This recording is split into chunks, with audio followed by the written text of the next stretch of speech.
সৃষ্টি করার সময় পৃথিবী যখন কম্পিত হয়ে গেল, পৃথিবী কাঁপাকাঁপি শুরু করে দিল, তখনই ফেরেশতারা ডাক দিয়ে বললেন, রব্বে কারীম, পৃথিবী কম্পিত হচ্ছে। তখন আল্লাহ পাক জানিয়ে দেন, ওয়াল জিবালা আওতাদা, আল্লাহ পাক রব্বুল আলামিন পৃথিবীর বুকে পাহাড়কে গেড়ে দিলেন। পাহাড়ের এমন চাপ, পাহাড়ের চাপে পৃথিবী কম্পিত বন্ধ হয়ে গেল। ফেরেশতারা ডাক দিয়ে বলেন, রব্বে কারীম, এই পৃথিবী কম্পিত ছিল, সঙ্গে সঙ্গে থেমে গেল। এত শক্তিশালী পাহাড়, রব্বুল আলামিন পাহাড়ের চেয়ে শক্তিশালী এমন তোমার সৃষ্টির ভেতরে এমন কিছু আছে নাকি? আল্লাহ পাক রব্বুল আলামিন বলেন, পাহাড়ের চেয়ে শক্তিশালী আমি আল্লাহ পাক লোহাকে বানিয়ে দিয়েছি।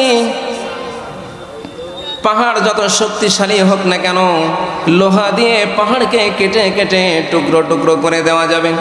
আল্লাহ পাক রব্বুল আলামিন যখন এই ঘোষণা দিলেন, ফেরেশতারা ডাক দিয়ে বলেন, আল্লাহ পাক রব্বুল আলামিন, লোহা এত বেশি শক্তিশালী, আপনার সৃষ্টি জগতে লোহার চেয়ে শক্তিশালী এমন কিছু আছে নাকি? আল্লাহ পাক ডাক দিয়ে বললেন, হাল মিন খালকিকা আশাদ্দু মিনান নার, লোহার চেয়ে শক্তিশালী আমি আগুনকে বানিয়ে দিয়েছি, বলুন সুবহানাল্লাহ। ফেরেশতারা ডাক দিয়ে বললেন, রব্বে কারীম, হাল মিন খালকিকা আশাদ্দু মিনান নার, আগুনের চেয়ে শক্তিশালী তোমার সৃষ্টির ভেতরে কিছু আছে নাকি? আল্লাহ পাক রব্বুল আলামিন বললেন, আগুনের চেয়ে শক্তিশালী আমি আল্লাহ পাক রব্বুল আলামিন পানিকে বানিয়ে দিয়েছি, বলুন সুবহানাল্লাহ। আল্লাহ পাক রব্বুল আলামিন যখন ঘোষণা দিলেন, ফেরেশতারা ডাক দিয়ে বললেন, রব্বে কারীম, পানির চেয়ে শক্তিশালী দুনিয়াতে কিছু আছে নাকি?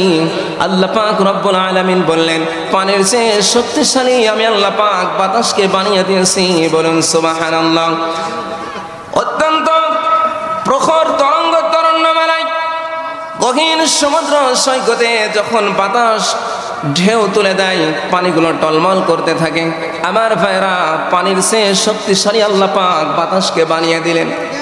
ফেরেশতারা ডাক দিয়ে বলেন, রব্বে কারীম, পানির চেয়ে শক্তিশালী আপনার সৃষ্টির ভেতরে কিছু আছে নাকি? আল্লাহ পাক রব্বুল আলামিন ডাক দিয়ে বললেন, পানির চেয়ে শক্তিশালী, বাতাসের চেয়ে শক্তিশালী আমি আল্লাহ পাক মানুষকে বানিয়ে দিয়েছি, বলুন সুবহানাল্লাহ। সম্মানিত উপস্থিতি, দিনদার পরহেজগার মুসল্লিয়ানে কিরাম, ভাইরা আমার ভাইরা, আল্লাহ পাক রব্বুল আলামিন অত্যন্ত অসংখ্য নিয়ামত, অগণিত নিয়ামতের ভেতরে আপনাকে আমাকে দুনিয়াতে পাঠিয়েছেন একমাত্র তার দ্বীন প্রতিষ্ঠা করার জন্য। এই দ্বীন প্রতিষ্ঠার কাজে যদি আপনি আমি আঞ্জাম দিতে পারি, তাহলে আমি সেই মানুষ, শ্রেষ্ঠ মানুষ হয়ে যাব, যেই শ্রেষ্ঠ মানুষের ঘোষণা আল্লাহ পাক রব্বুল আলামিন আমাদেরকে দিয়েছেন।